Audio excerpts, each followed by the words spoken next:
Welcome back to the Manor. Julian McBain here, and we are back with Migration. And actually, I have completed the big quest for this migration, and I'm happy to report that I have received my ELM Genesis Ice Rage, which is an interesting weapon. I'm deciding whether or not I'm actually going to use it. It gets about 8,500 uses, 8,500 strikes before it depletes. It's not as efficient as the R Matrix weapons, but the weapon itself was free. Now, I could sell it for like 50 ped, and that would not be terrible, but I don't know. I haven't made that decision yet. We'll see what happens there. I have a topic that I want to address today, but before we get started, if you're new to the channel, welcome to the Manor. Please take a moment and subscribe down below. We're on the road to 13 million subscribers, one subscription at a time, so make sure you subscribe. So, the topic I wanted to discuss today are working tools. And you're probably thinking, Julian, don't you normally talk about random shit and philosophy? And it's like, well, yes, but this has something to do with it. So, as you all know, as I'm sure most of you know by now, I'm a Freemason. And the Freemasons, being Masons, we have working tools. And you can find these tools in sets online, so I can tell you what the tools are. They're common tools of Masons. They're a gavel, which is a type of hammer, a gauge, a square, a compass. That's the entire, logo of the Masons. A trowel. So these are common tools you would find in any Mason's and operative Mason's toolkit. But the idea behind the working tools is not for what their functional capabilities are, but rather the symbolism behind them. And I'm not going to get into the specific symbolism of any of my working tools, but I was curious as to, actually, I can go into some of it, but it's, I'm curious, what are your working tools? What has meaning? What objects in your life have meaning that make you think of things that are important, that have a philosophical grounding? That's where I'm going. So, for instance, when looking at a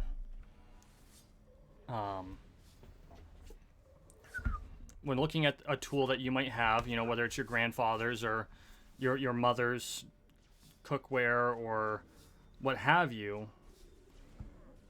what is it that you have that makes you contemplate your own reality? And these are not easy things to think about, because we normally don't think about how important the symbolism of a particular object is. Because you look at a hammer and you're like, well, that hammers in nails. That's all it does. It's the purpose of a hammer. The purpose of a hammer is to hammer in nails. And, well, yes, this is technically true. But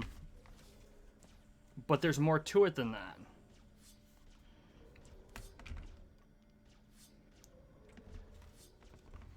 Because a hammer does more than just hammer in nails. It also pulls nails. It was carried by your uncle or your grandfather or your aunt, who perhaps was a carpenter. It was, and because of that, anytime you see a particular type of hammer, it reminds you of that person and the life that person led. And so, and that whole concept really kind of struck me, because like I have a rock hammer, right? Not because I'm a Mason, but this was my grandfather's. He worked in the quarries for a while. It's a quarry hammer. You can use it to break rocks without using a chisel. It's a big ass heavy thing. I call it Mr. Fix-It as a joke, because I always take a joke that when something isn't working right, I'm going to take a hammer to it.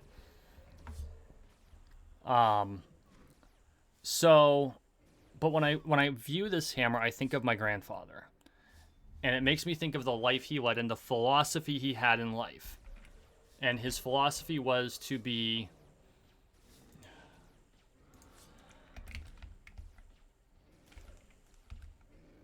his philosophy was to be a good husband and a good father and a good grandfather. and he was a very pious man.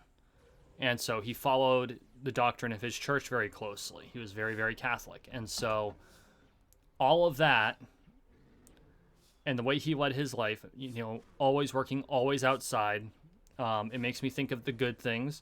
It also makes me think of the, less savory things. My grandfather, you'd never see him without a cigarette and a Coors Light in his hands. It just, if he was home, that's what was going on. Very 1980s. But just looking at the hammer invokes the imagery and the philosophy of that life. And it was a life well led. I do believe that. I believe it was a life well led. My grandfather was not a perfect man. I don't think any person is perfect. He had his downsides and he had his mistakes. But what the hammer represents, it's the symbolism of his life. And so, while it's not one of my working tools, it is a tool that I use when I need to visualize, if I'm running into a problem that I know he would know how to solve. It helps me think about how he would solve it. And that's why it's so important.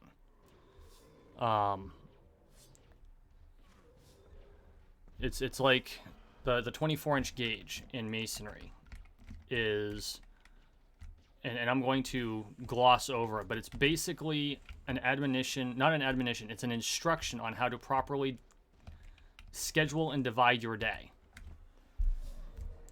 And so when contemplating it, when thinking about how I need to divide my day up and make sure I stay on task, because I have a hard time staying on task with anything. ADHD will do that to you. I can look at the gauge and think about, okay, at the very least, this is how the day is split up. And now I can use that as a means to kind of schedule out my day. And that's very important. Because if you don't do that, you're going to have a rough day. And I think that's one of the things I like the most about being part of such an organization. And I mean, every organization that works in the philosophical realm is going to have its own method of dealing with all of these things. They'll have their own symbology. But I think the idea of having a physical tool helps someone like me to really focus in on it. And I can contemplate the meaning behind it. And it can help me to put myself together in such a way that it'll be helpful to myself and others. And honestly, I think we need more of it. I do. Because I think one of the reasons that there are so many aimless people right now is we don't properly put ourselves together. We don't arrange our lives in a way that we can keep our brains organized. And I never really contemplated it before because I have a hard time with that anyway, but I try. And I'm not always successful. In fact, more often than not, I'm less successful than I should be. But at the same time, I work very hard to continually improve upon my success rate in putting my day together and putting my life together. And I always manage to shoot the one that's clipped in the back. I'm going to have to take them both. That's frustrating. They're clipped into each other. They're like hardcore.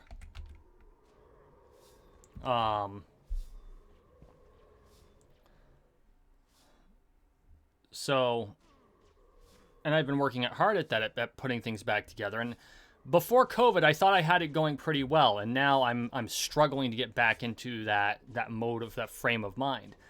And as we've been able to reopen, I'm able to go back to lodge. I'm, attending church again. I'm able to do all those things.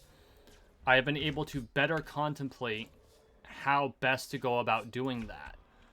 And it came down to my working tools and in a lot of ways. And I thought about the working tools and the symbology behind them and how important it is that we don't just see the tools and think, oh yeah, those are symbolic. It's the symbology has meaning.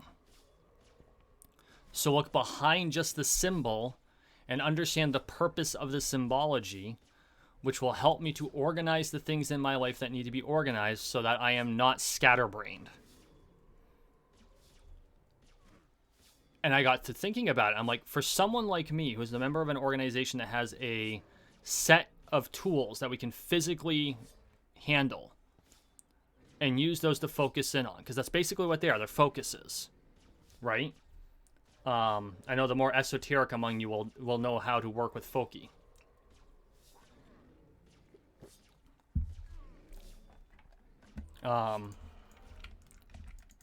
I got to thinking, you know, do other people outside of my craft use such tools or similar tools to focus in their own lives? And it occurred to me that it doesn't necessarily have to be a normal set of tools. It doesn't have to be a hammer or a wrench, because you know you've got mechanics who have wrenches and ratchets and, you know, those sorts of things, and masons have gavels and gauges and levels, and carpenters have hammers and nails, and well, a nail really isn't a tool. It's what puts the things together and holds them there. But you know, pry bars and things of that nature. But it's not just that. It's the jewelry you wear. It's the clothing you choose. It's even the pair of footwear you put on your feet every single day might have some particular meaning to remind you to do something.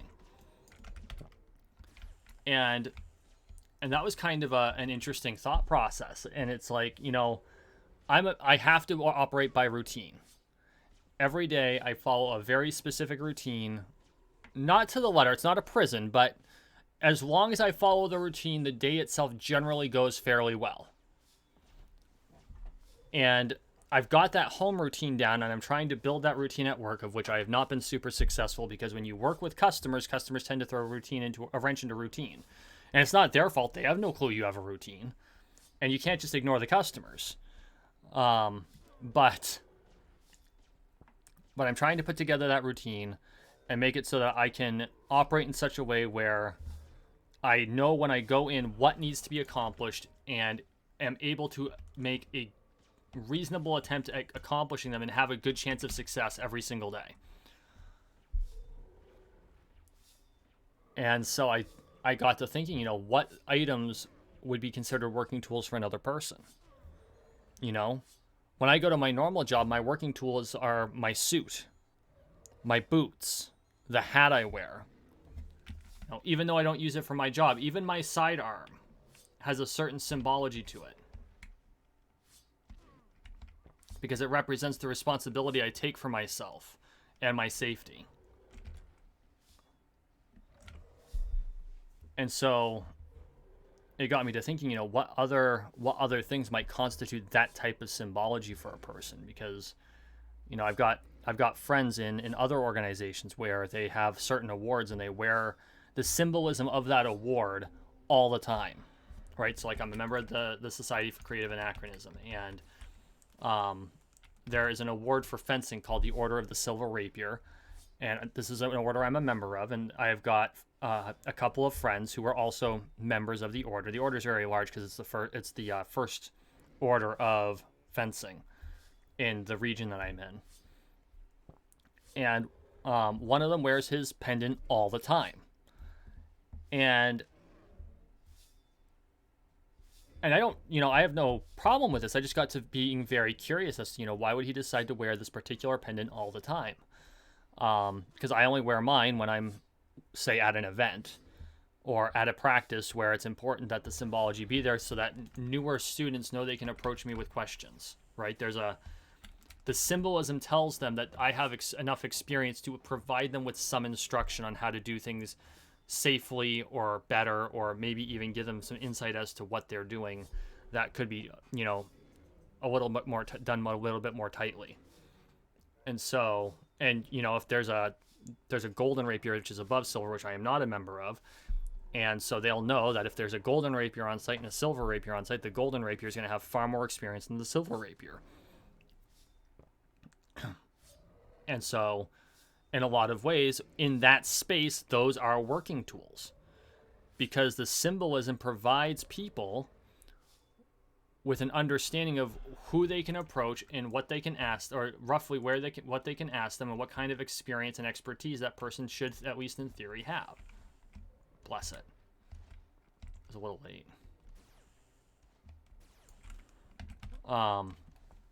Maybe I should ask him that. Like, like I said, I'm more curious than anything as to why he decides to wear that pendant any day. And it might be because it was a recognition of competence. And see, that I can fully appreciate. Because there is a certain amount of competence that comes into with earning that particular pendant. And they don't just hand them out. And so he's a younger guy and, learning, getting his feet under him, and he actually just started in my industry in another state. And so the symbolism of competence is very important.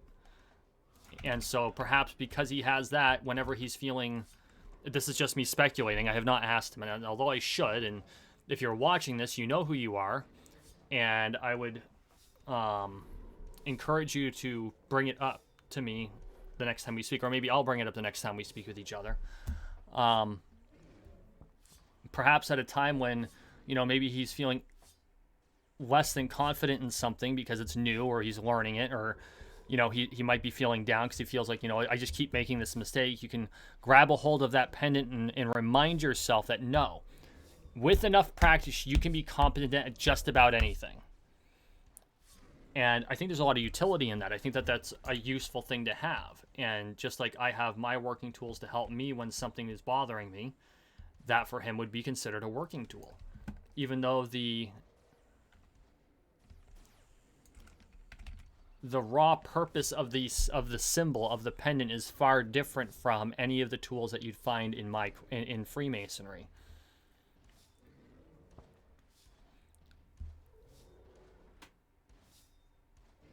And it occurs to me, it could literally be anything, right? The cup on my desk, which is,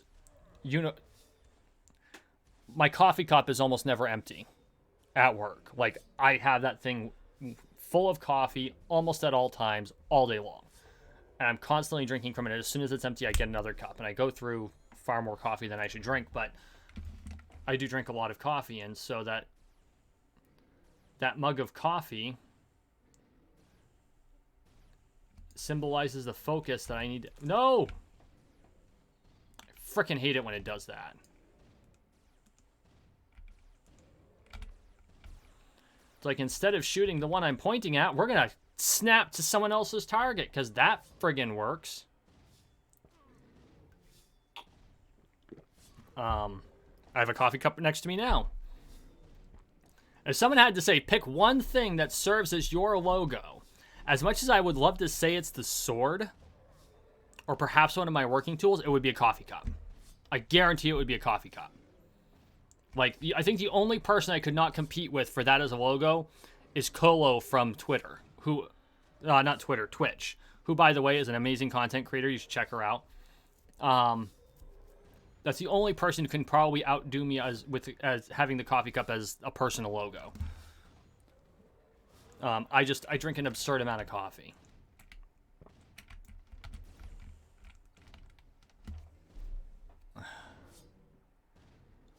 But no, I think that going back to topic, because you know me, I'm good for tangents. I think in today's day and age, having that symbolism in your life is very important. Because these days, things are too disposable. Things are far too disposable. And I think we underappreciate just how important having things that we can fall back on are. And unfortunately, there's been a real encouragement to reduce our lives to the mundane and not hold any particular thing sacred. And I don't think that means that, and I don't mean that from a religious standpoint. I mean that more from a personal importance standpoint. And that doesn't mean you should become a hoarder. Obviously, you should not have, ridiculous amounts of stuff and just say everything here has sentimental value, which theoretically could be true, but in all likelihood, it's just that you're unable to let go of things that would be better left. It's time to move on. At that point, you need to Marie Kondo your life and go through your things and thank them for their service and time to you, and then get rid of them, donate them. But that's not true of everything. There are things that I have that symbolize people that I have been with, that people that were important to me, like my grandfather's hammer, or a pin cushion that was my grandmother's. Yes, I do know how to sew, believe it or not. I've actually hand sewn garments, which takes forever because I am not terrific at it. Never said I was good at sewing. I said I was capable. And I can't use a sewing machine. I have a pair of fabric scissors, which actually I purchased, but they in a lot of ways remind me of the time. So when I was growing up, I spent a lot of time in a fabric store because that's where my grandmother and mother worked, and they couldn't afford babysitting, and it was a small business, so they didn't care. So I spent a lot of my childhood there, and because of that, that reminds me of that piece of my childhood. Even though I use the scissors in practice to cut fabric when I need to cut fabric and what have you, the fabric scissors themselves remind me of that piece of my childhood because, boy oh howdy, there was a rule.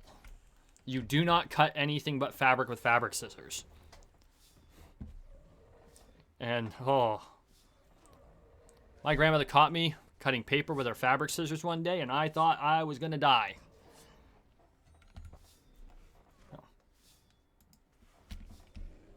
But that symbolism is there. It reminds me of that part of my life. Even though this particular pair were not the pair in question.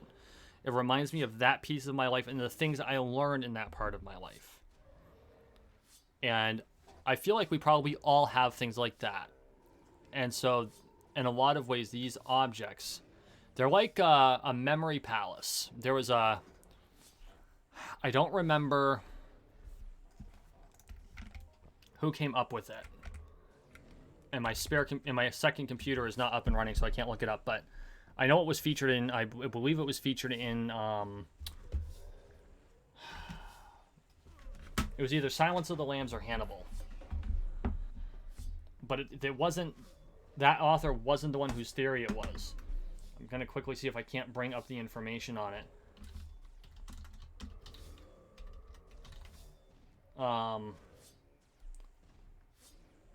The Method of Loci, Loci. And Loci is Latin for places, and it uses visualizations.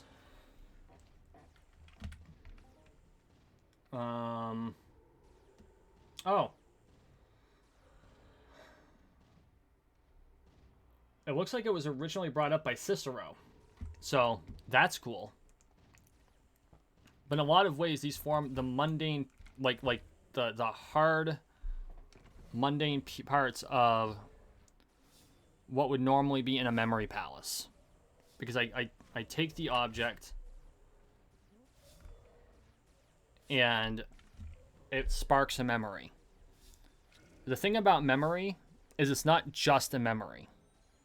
And you have to remember that. Memory is far more complex than that. And it also matters whether you remember in pictures or if you remember in words. But memory is far more complex than just, hold an object, see a picture. The memory not just holds the events. It's not just information. Because a memory is inevitably linked to an emotion, a feeling. What were you feeling at the time? Because emotion is the only thing that's powerful enough to lock it in as a memory. And inevitably, whatever that memory had to do, there's going to be a piece of that memory, and it's going to have to do with something important that happened to you, even if it seems mundane, because you learned something important that helped formulate who you are today. And that is part of the root of whatever philosophy you live. And so that's not much different. The working tools I use as a Mason are far more abstract, right? I did not grow up with a set of Mason's working tools. They were introduced to me as I went through my apprenticeship and learned how to be a Mason. But the purpose of the tools and the purpose of the objects in, say, your personal memory palace are the same. They do the same job. And so I think that it's important to kind of do honor to that and just think of things, comment below. What is something that you hold valuable in your life that reminds you of something important that you can use as an anchor to ground yourself when the world around you is falling completely apart? And if you want to share the story as to why that is, I would be very curious. Although you are under absolutely no obligation to do so, of course. I find that the things in my life that are most important, that bring me the most peace when shit's gone bad, are things that evoke certain memories. You know, the fabric scissors evoke a simpler time when things were reasonably good, even though it was the 80s and the Cold War was still going on, and we had all kinds of uncertainty. I was 6. I didn't care. So it elicits a feeling of warmth and of family. Or my sword, which represents competence and strength. Although I'm not as competent now as I was with it before COVID-19. We're working on that. This is the thing that helped me become more confident in myself, because part of learning to use that sword was learning how to take a hit. And when I was a kid, I couldn't take a hit. I was afraid of getting hit. Now I couldn't care less. I'm a sports fighter. It happens. So yeah, we kind of, I think I actually managed to remain reasonably focused this time. So thank you for watching. Thank you for listening. Please like, share, and subscribe down below. We are on the road to 13 million subscribers. One subscription at a time. So make sure you subscribe. And as always, I really appreciate the support, and we will see you in the next one.